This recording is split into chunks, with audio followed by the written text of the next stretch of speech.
ఉన్నంత నష్టం ఏంటి? పోని గతం లేకుండా ఉండాలి. గతం లేకుండా మీరు బ్రతకగలరా చెప్పండి? రోజు మారుస్తారు చెప్పులు, పాదాలు మార్చలేరు. రోజుకు చెప్పులు డబ్బు ఉంటే సరే ఆయన ఇష్టం, చౌకలు మారుస్తాం.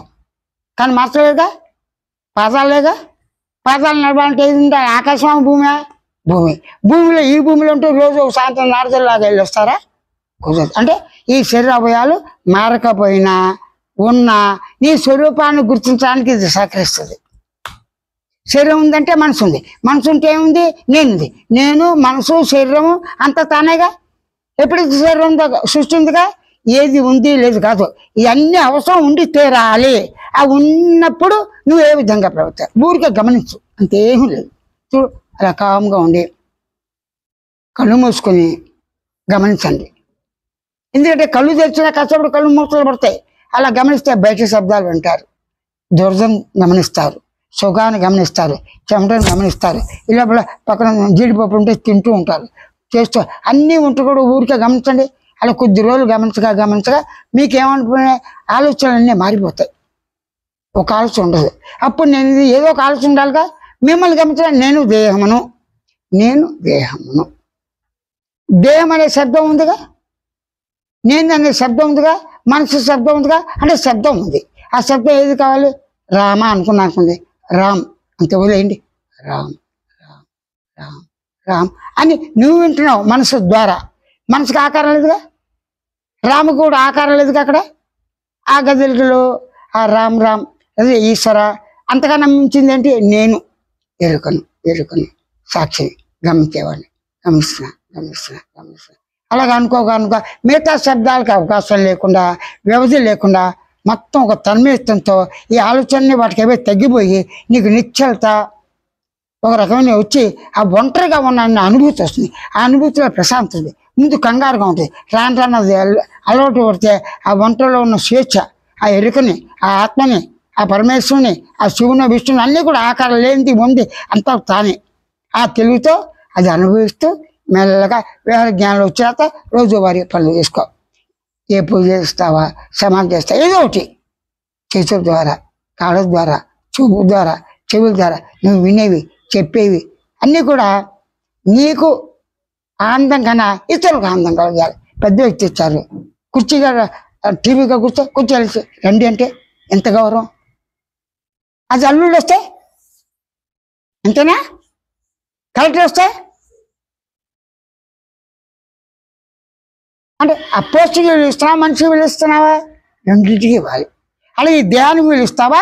దేవుళ్ళ క్షేత్రము అంటే ఏంటి? ఇది క్షేత్రం అంటే ఏంటి? అన్ని క్షేత్రాలు దర్శించకుండా ఇది క్షేత్రం గ్రహించమన్నాడు. ఇదే విద్యాలయం, ఇదే సత్రం, ఇదే ఆరోగ్యం, ఇదే అన్నపూర్ణాదేవి, ఇదే మోక్షం ఇచ్చేది. కాబట్టి దీన్ని అత్యంత పవిత్రంగా చూడాలి. పవిత్రత ఎలా చేస్తావు? రోజు స్నానం చేయి. నీ స్నానం నువ్వు చేస్తే బాగుంటుందా, పక్క వాళ్ళతో బాగుంటుందా? మీ అమ్మగారు చిన్నప్పుడు స్నానం చేశారని ఇప్పుడు చేయించుకుంటావా? అసలు చేయించుకుంటారు ఎవరైనా? అంటే ఏంటి?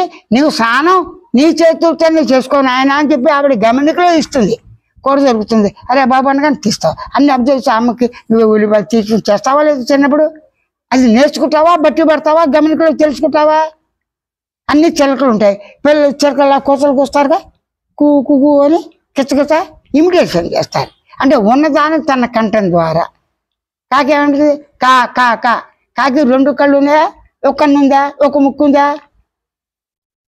అంతేనా? కానీ చూపు స్ట్రైట్గా ఉంటుందా? ఇది కాదు కాకి ఇది కాదు అంటే నేదేం కాదు, మనసు కాదు, బుద్ధింది కాదు, చిత్తం కాదు, అహంకారం కాదు, అజ్ఞానం. ఇదంతా పోయిన తర్వాత ఏదైతే ఉందో ఆ చైతన్యం నేను. ఇలా చెప్పారు వాళ్ళు. నేనేం చేస్తా? నీకు చైతన్యం ఉండబట్టి ఇదంతా ఉంది. చైతన్యం అంటే స్పృహ, చైతన్యం అంటే ఎరుక, చైతన్యం అంటే జ్ఞానం. జ్ఞానం లేకుండా ఉందా? స్పృహ లేకుండా ఉండగల? స్పృహను గమనించి నీ పనులు నువ్వు చేసుకో. అలా చేస్తే అసలు నువ్వు చెప్పడానికి వీలేదు. ఆ ఆనందమే స్వామి, నీవు, ఆత్మ అంతా అదే. ఆ దృష్టిలో వచ్చేప్పటికి అన్నింటినీ పూర్తి చేయించుకో. క్లుప్తంగా చేసి ఈ మనసుతో చేసుకుంటాడు. సూక్ష్మ మోక్షం ఏంటి? మనస్ఫూర్తిగా ఇవ్వటం, పుచ్చుకోవటం. ఆ మనస్ఫూర్తిగా ఇవ్వకపోతే నెత్తి మీద దీపం పెట్టి ఎక్కడ చీకటి అయితే అక్కడ పెడతామని వెళ్ళాడు. దీపం బాగా ఉన్నప్పుడు చీకటి అవ్వబడుతుందా? ఎక్కడ పెడతావు చెప్పు? చీకటి లేని చోట దీపం పెట్టు అన్నారు. మోసుకెళ్తూనే ఉంటాడు. వీడు ఎంత దూరం అన్నా వెళ్తురు బాగా వెళ్తున్నాడు, కింద కనబడుతుందిగా. అలాగే జ్ఞానమే వెళ్తురు, ఎరుకే వెళ్తురు, దానికి వేరే వెళ్తురు అక్కడ. ఎరుకంటే జ్ఞానం.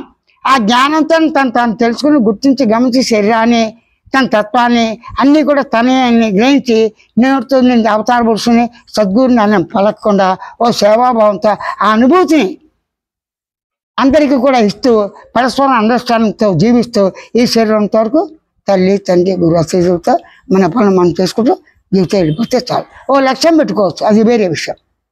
నేను దేవాలయం కట్టిస్తాను, నాకు నేను సత్యం కట్టిస్తాను, ఏం లేదు మా తాతగారి పేరు ఓ బడి స్థాపించాను, అవన్నీ మంచి వాళ్ళేగా. తాతగారి పేరు పెట్టా అంటే మంచి తప్పే ఉంది. మా ముత్తాత బావి దబ్బిచ్చాడు, పూడిపోయింది, నీకు తెలిస్తే నీకు డబ్బుంటే చేయవు, చేస్తావు దేవా. చెరువు పాడైపోతే చేయట్లే. అలాగే తాత ముత్తాతలు వాళ్ళు చేసే పుణ్యకార్యాలను వాళ్ళు చెప్పినంత వరకు వాళ్ళు స్వర్గంలో ఉంటారు. ఎప్పుడైతే వాళ్ళు మానేశారో వాళ్ళ పాపంతో నరకానికి వెళ్తారు. కానీ పాప పుణ్యాలన్నీ కూడా మన వాళ్ళు చేసా మనం చేసా అన్ని గ్యారంటీగా ఉంటాయి, ఏం చేసినా.